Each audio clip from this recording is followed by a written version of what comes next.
Today we're back on the Neckbeard subreddit and I'm so excited. There's something about the fedora tip and Neckbeard episodes that's so fun. And yeah, I hope you're ready for this, guys. Thank you again for all your support and I hope you have a wonderful time.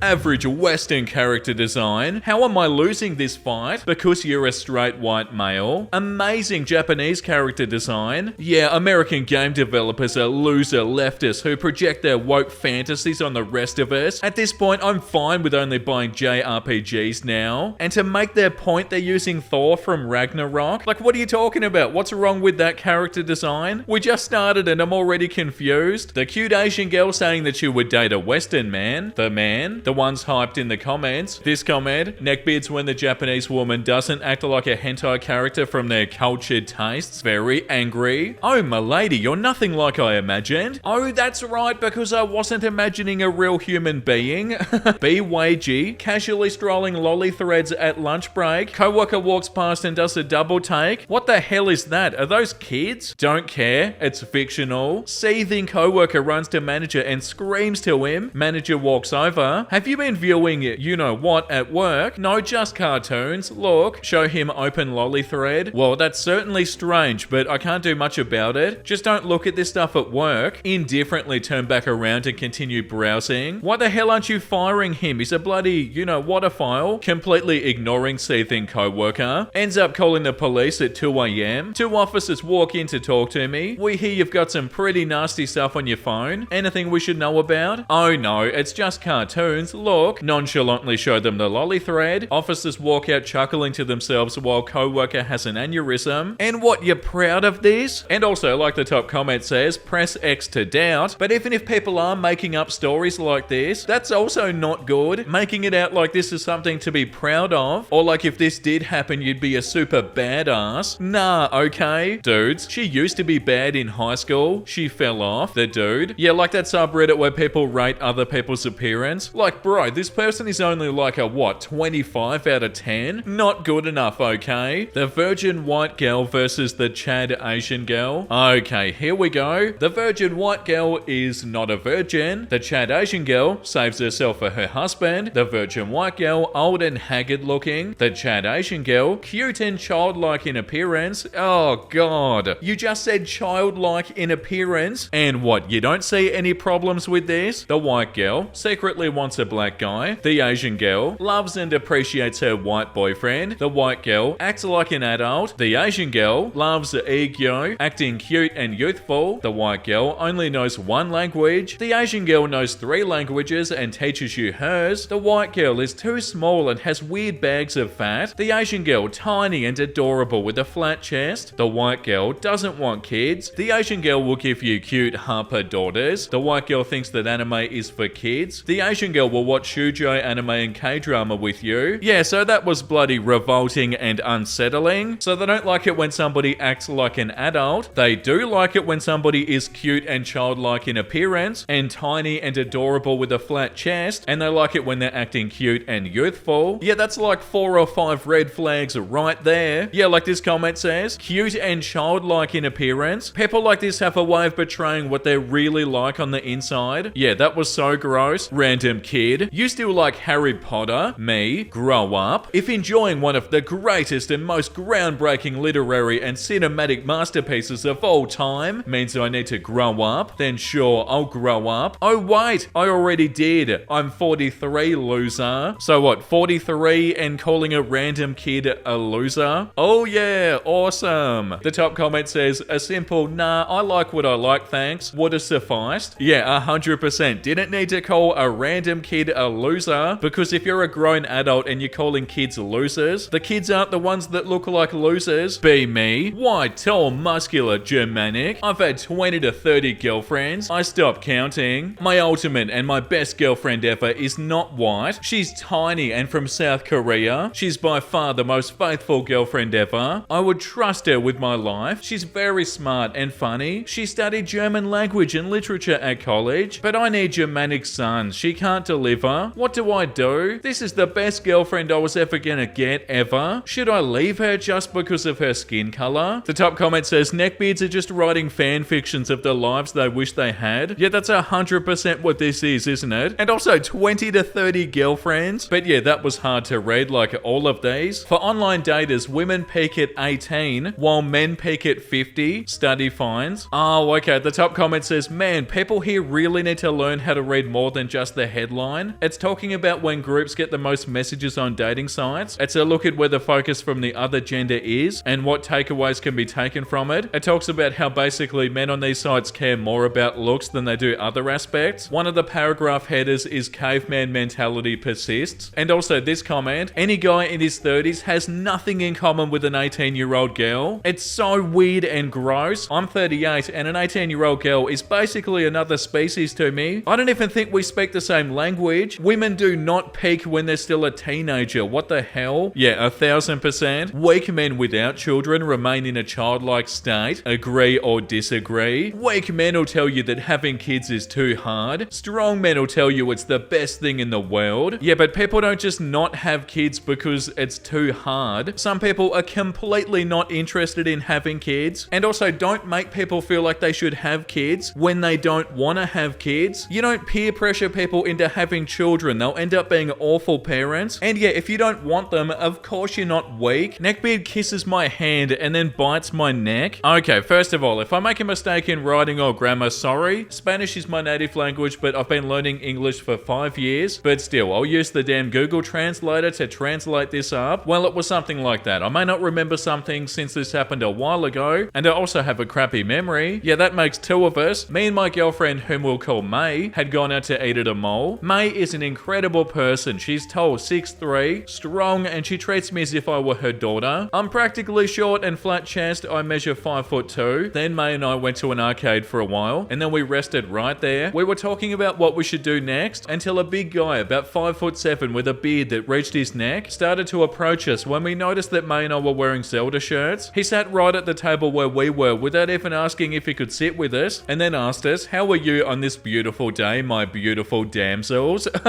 No way! May and I just left there without saying anything. We got up from the table, picked up our things, and now not a single word came out of our mouths. And then this disgusting son of a biatch grabs my hand and kisses it, and then bites it like it's the most normal thing in the world, but not a soft bite. He literally bit me so hard that for a second I thought I was bleeding. Then I literally yelled the loudest shout I've ever given in my whole damn life while trying to get my hand away from that thing. May, what the hell is wrong with you? As she pulls away from that guy. Let's call this guy Pony Shirt, since he was wearing a My Little Pony shirt. What? I was showing the lady my kindness and the good treatment I give. May, but you don't do it by kissing her on the hand and biting her. At this point I was in shock. Pony Shirt, why not? There are no knights in this world full of filthy creatures who call themselves men. May, but why the hell would you bite her? Pony Shirt, to show the love I have for my little canine partner. I'm a strong and dominant wolf. Yeah, hopefully this isn't real. May, you really are a freak. By this point, a security guard from the center had already heard the whole disaster. Security guard, what's going on here? May, he bit her. Security guard, what? Pony Shirt, oh officer, I was only showing my love to this cute lady. May, no, you bit her. I couldn't say anything. May, hey, say something, Mary. I tried to say something, but only mumbling came out. Pony Shirt, see, they've fallen in love with me. M'lady, please let me take you on a date. Security guard, alright, enough, you'll come with me. We're really sorry for the mess, girls. Pony Shirt, what? I'm not going anywhere without my lady. And then they try to pull me away from May. Security guard, hey, stop. Thank God for the security guard. Pony Shirt, get away from me and my lady. Security guard talking to his radio. Well, we have a crazy old obese man who tries to talk to a girl with him. Yeah, bring the police, please. Then a few police officers came to help the security guy. They grabbed Pony Shirt from one arm and pulled him away from us, directly into a police car. Security guard, please excuse the inconvenience caused. Accept this coupon as an apology from our store. May didn't accept the coupon, he just thanked the guard, and we left as soon as we could. And then May and I went to the car. On the way home, we started talking about what happened a few minutes ago. I felt instantly good when hugging May. She calmed me down. A few weeks later, somehow he managed to find me on Facebook. He commented something on one of my photos with May. Sorry for my behavior, my ladies. I'll control my wolf instincts next time we see. I immediately block him away from my Facebook profile, and luckily we never saw that guy again. Also, I remember that once we went to meet at the mall again, I swear with all of my soul there was a picture of him with a text that said, "Beware of this guy, he was accused of attempted you know what after he was arrested in this same center. As a precaution, please let us know if you see them." Damn that guy. Also, she seeing how I'm writing this, correcting me if I have any error or something's wrong, since she has a better memory than me, since I was also in shock. Sorry about my wolf-like instincts. I didn't think I'd read something like that today, but yeah, that's not how you greet somebody. Just go straight up to them and sits on their table, and then kisses their hand and bites them. Yeah, that's awful. The epic of Fredbeard. Introduction, sassy lemon me. At the time, little self-esteem, 28, 5'7", about 170 to 160 pounds in this story. I like video games, Magic the Gathering, D&D, and a lot of other nerd stuff. I'm perfect beard bait. Fredbeard, overweight, smelly, looks like he wears the same clothes at work and outside of work, and he definitely does. Not a fan of women's rights or religion. Hangs out in the toy section of Walmart when he's not at work. Newfus, my newfie work friend, hates neckbeards and people that kick others when they're down. Really sweet guy. D, the assistant lead hand. She's a minor character in the beginning, but she rotates people through the sections of the line. She's a minor character in the beginning, but she rotates people through the sections of the line. The setting was a recycling plant garbage sorting job. Long hours and low pay and dangerous work. The garbage comes down a conveyor belt after being sorted by machines that do a mediocre job. I started working at this place after burning a few bridges and taking a lot of mental and emotional abuse from former friends. I was in a bad headspace as a result, so I felt like I fit in with the garbage really well, despite being a very mild germaphobe, but I could listen to music while I worked, so I blocked a lot out. I sort of fit in with some of the people I worked with back then. There was really no issues. Newfus started soon after I did. We got along and we became work buddies eventually, and then Fredbeard came back. I say came back because apparently he was off for a year because he'd gotten himself run over somehow. He felt the looking of both ways when he crossed the street was below him, and that his girth would allow cars to see him better. Unfortunately, he underestimated ice and his gravitational pull, so his first day back he gets put aside me on the line. I'm pretty easygoing though, and I had been warned about him, and I thought I was prepared. No. So the first thing he says to me is, "So you some lesbian feminist or something?" I am a shock. What? I wasn't sure how he arrived at this conclusion. Yeah, well, most women that color their hair crazy colors like you just hate men for existing. No, I'm not like that. I really support equal rights for all sexes. Otherwise, I'm pretty chill. I try to remain pretty neutral with a lot of this sort of stuff. I jokingly referred to extreme feminism as feminazis when he spurted this gem. I wouldn't put a pack of rabid bee archers bent on tearing families apart in the same group as Nazis. They were all about socialism and not as bad as people made them out to be. Oh, haha, nervously laughing, thinking he's just making a really strange joke. He goes on to try to paint Nazis in a good light. I'm just trying to do my job and not form any damning opinions yet. I thought he was messing with me, I really did. I just wanted to keep my job and get out of debt. Hey, how do you feel about Muslims? Barks Fredbeard at some point when my attention had blipped out. Huh? I want to go to a mosque with a pet pig and just hang around to see how many I piss off. I've never seen so much malicious glee in someone's face. Well, if that's what you want to do, then go ham. I haven't got anything against them. I just think the extremists are maybe a little misguided. He didn't seem to like this answer much. I personally believe that religion is a huge part of human culture. When the buzzer went for a break, I could not have been more relieved. I told him it was nice meeting him. No, it wasn't. And I went off to meet with Newfus and D. How was working with Fredbeard? D asked as Newfus looked on curiously. He's, an interesting person, I guess. Super weird. We all laughed it off and began chatting about any number of things going on. That's only the first of many awful and strange things that happened until I had a mental break and quit. If anyone wants to hear them, I'll write them up. Oh my god. That's revolting. And yeah, with that being said, let's read the next one. Fredbeard continued in Fredbeard Calls Me Fat. The same characters as last time. Me, Sassy Lemons, 5'7", 170 to 160 pounds. Avid D&D player and Magic the Gathering player and Pokemon Go player. At this point, I was crushing hard on Newfus. I was asking him to come out to play all the time. It was so cringe lol. Newfus, fluffy blonde adorable newfie guy I was crushing on. Super nice human being. Also crushing hard on me. I had no idea I'm dumb. Fredbeard, a large neckbeard. He was a good foot taller than I am and 3 times as wide. You could smell him before you saw him, even though we essentially worked with garbage. His chin and neck was blessed with a thick beard. His voice was straight strangely high and nasally. Newfus and I had been spending a lot of time together after work playing Pokemon Go. We were really the only people who got out and got active, so understandably, I guess we got made fun of for playing so avidly. We'd go home after work and shower and eat, and then we'd run back out to play until like 11 PM. I didn't care. Newfus was really nice and interesting. This began to draw the attention of Fredbeard as well as a few others. Summer was awful in this place. It was hot and the smell got so much worse, but somehow you could still smell Fredbeard over it. At some point while the line went down, Fredbeard decided he wanted to make fun of me, get me going a bit, I guess. Hey Lemons, there's a new Pokemon that appeared in the building next to this one. Oh, which is it, Fredbeard? I cocked my head to the side signing, wondering what he was about to lay down. Oh, well, it's B, another co-worker, but he's dressed in a panda suit and he's holding a pride flag and wearing bondage gear. It's called Panda Pride. You should go get it. He starts laughing like he's made the best joke ever. I take a deep breath and I try to figure out the word salad that was thrown at me. What? What even did you just say to me? I feel like you just unloaded some deep-seated fetish you have and some repressed feelings for B. Maybe you should talk to a counselor about this, or B maybe. Like, dude, I'm the wrong person for this sort of confession, I yelled, unable to stop myself, laughing half at him in confusion. Like, where did this come from? And more importantly, why? A few other people around me started laughing as well. He slunk off for about 20 to 30 minutes. He came back over with a box for an inflatable horizontal mumbo doll called Fatty Paddy. Keep in mind, I still had some issues with my self-esteem. I've been overweight for most of my life. This was the first time I was at a reasonably healthy weight. That said, he puts it in my face and says, I saw this and I almost thought it was you. Is this your body with a different face on it? He started laughing again. Are you trying to say I'm fat? I bite back a lot of venom. It bothers me, but I'm trying to come up with a witty reply. Yeah, everything but the face. Did you just not want people to know it was you? I don't know when you saw me naked, but I'm pretty sure you can be charged for that kind of behavior. Only if I get caught. For all you know, you'll look out your window tonight and see me, he cackled. I felt sick. He's seen where I get off the bus to go home, so it wasn't a fair stretch to assume that he would follow me or ask around to find out. I called him a creep, to which he laughed creepily and left me alone for the day. Today he had won, and he would once in a while. Not every story has a happy ending after all. Whoa, okay, now I feel like it's time for something wholesome. I'm so excited to read more of these. Let me know down below if you want to see more of these guys. But yeah, for now, I think that's enough neckbeards for today. Let's read something that isn't terrifying. My dad, 79, went from I don't want that dang cat to carrying her to her room for her bed each night. Oh, that's so bloody beautiful. It's so cute when dads are like, no, I don't want a cat. And they end up loving them so much. I'm always getting stuck in my head. So I'm trying to make it a nice place to be. Wow, that's so awesome and so true. It's actually kind of unbelievable how important this is. Like, to try and have a positive self-dialogue. Yeah, that's so beautiful. Yeah, the horizontal mumbo is cool, but if you ever gone puss puss puss puss to a cat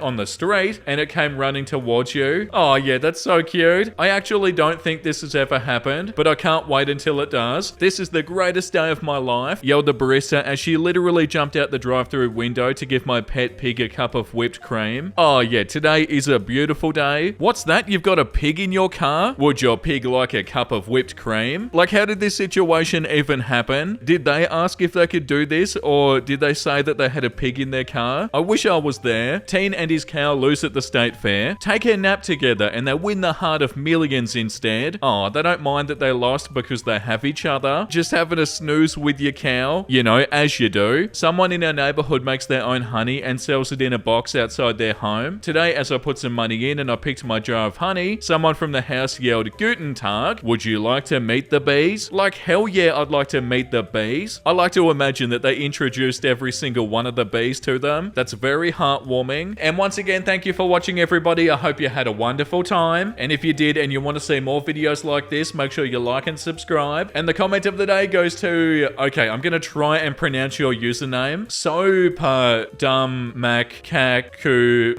delicia 5. Yeah, that's not right. I'm sorry I can't pronounce this. Sometimes I imagine the entitled people hissing with a voice akin to the one that Maggie used in Treehouse of Horror 5. Oh, what's that? A Simpsons reference? You couldn't be talking about the 6th episode of the 6th season, could ya? But yeah, 100%. All right, I got it. Come on, get up there.